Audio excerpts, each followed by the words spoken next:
president asked me that this morning, and I don't want to use the word frustrated. It's almost because he understands he's got plenty of alternatives.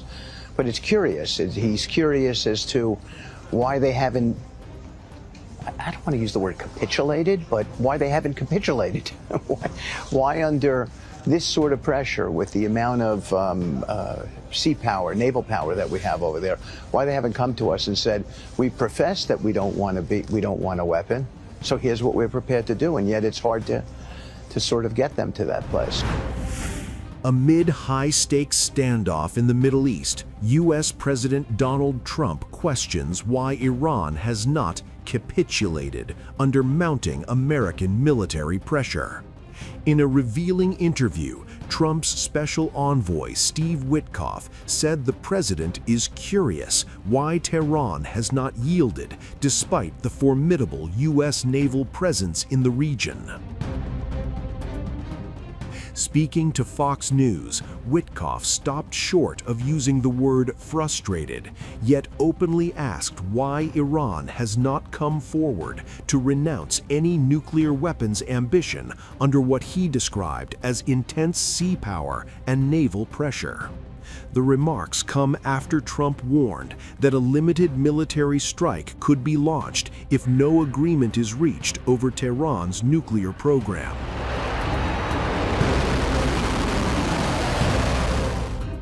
Washington and its European allies suspect Iran is edging towards the capability to build a nuclear weapon, a charge Tehran firmly denies. Inside Iran, the domestic atmosphere is also tense. Anti-government protests erupted at several universities over the weekend, marking the largest demonstrations since January's deadly crackdown. That earlier suppression reportedly left thousands dead, deepening anger and mistrust within the country. Yet amid the heated rhetoric, diplomacy is still moving. Iran's Foreign Minister Abbas Araghchi said there remains a genuine chance for a diplomatic breakthrough based on what he described as a win-win game. In an interview with CBS News, Araghchi revealed that negotiators are actively working on the elements of a potential deal. He confirmed that Tehran is drafting a possible agreement and intends to present it to Witkoff in the coming days. Well, we are still working on that, and we are trying to make it something which consists of elements which can accommodate both sides' concerns and interests. And we are working on those elements. And I believe that when we meet, probably this Thursday in Geneva again, we can work on those elements and prepare a good text and come to a fast deal. This is my understanding. I see it quite possible. Earlier this month, U.S. and Iranian officials held indirect talks in Geneva, with both sides acknowledging progress. The negotiations were mediated by Oman, which has played a quiet but crucial diplomatic role. Omani Foreign Minister Badr al-Busaidi announced that the next round of talks is set to take place in Geneva this Thursday. Al-Busaidi expressed hope for what he called a positive push to go the extra mile towards finalizing a deal. Despite this cautious optimism, Trump struck a harder tone last week. He said the world would know within probably 10 days whether diplomacy would succeed or whether military action would follow. Well, you said today on Iran, bad things will happen if Iran does this. Really bad things. What will that... I'm not going to talk to you about that. So, what is the goal if there is a U.S. military... Well, we're either make a deal or we're going to get a deal one way or the other. But when the military strike, you say to wipe out their nuclear... I'm not going to talk to you about that, but we're either going to get a deal or it's going to be unfortunate for them. And then we said please, giving them a deadline firm to make a deal. I would think that'll be enough time, 10, 15 days, pretty much maximum. That ticking clock has raised concerns across the region. Aircraft carriers and warships remain deployed. Diplomats are drafting proposals. Protesters are marching in Tehran, and both sides are calculating their next move. For now, the question remains unresolved. Will Iran step forward with concessions, or will Washington decide that pressure alone is not enough? Talks are back on, but so are the war drums.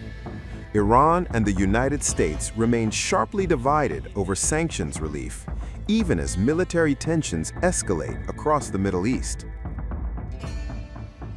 And with both sides signaling red lines, the clock may be ticking toward either a deal or a dangerous confrontation.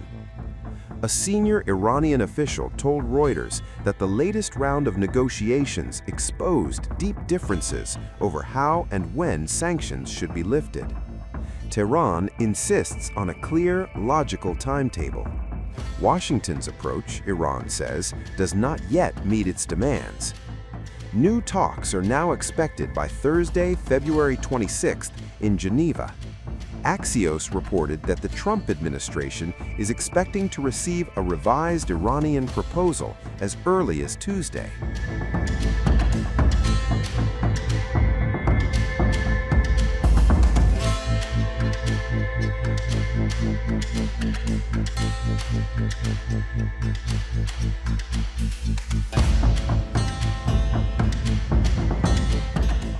The negotiations resume as the United States strengthens its military posture in the region. U.S. President Donald Trump has openly said he is considering limited military strikes. Iran, in response, has warned it would target U.S. bases in the Middle East if attacked. The stakes could not be higher. If there is a limited military strike to pressure Iran into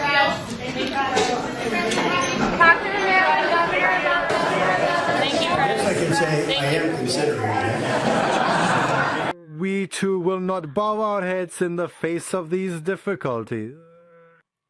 We too are committed to striving diligently to create a future filled with honor and pride for our cherished nation. And as long as life courses through our veins and breath fills our lungs, we shall dedicate our very lives, making the ultimate sacrifice for our homeland. It is our profound honor to strive with every fiber of our being, and with the divine grace and strength bestowed upon us by God, we shall never yield, nor will we ever bow our heads in the face of any adversity. At the core of the dispute is uranium enrichment. Washington is demanding zero enrichment inside Iran. Tehran flatly rejects that condition. Iran maintains it has no intention of building nuclear weapons and insists its enrichment program is for peaceful purposes. Foreign Minister Abbas Araghchi says a draft counterproposal is imminent.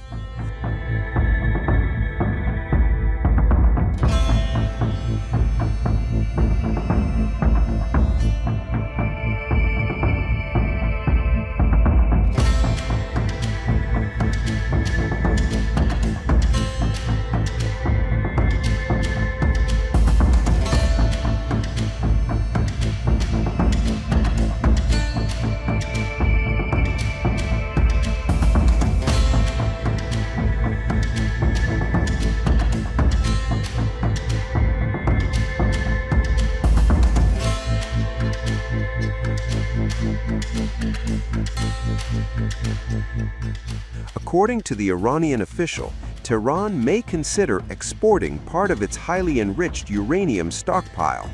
It could also dilute uranium enriched to higher purity levels. Another idea on the table, a regional enrichment consortium. But in exchange, Iran wants recognition of its right to peaceful nuclear enrichment and, crucially, meaningful sanctions relief. Tehran says diplomacy could deliver economic benefits for both sides. Iran has reportedly floated investment opportunities for American companies in its oil sector.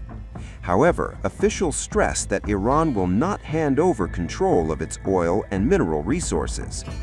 The possibility of an interim agreement remains, but the gap between Washington and Tehran is still wide. As negotiations continue, military deployments and political rhetoric are intensifying.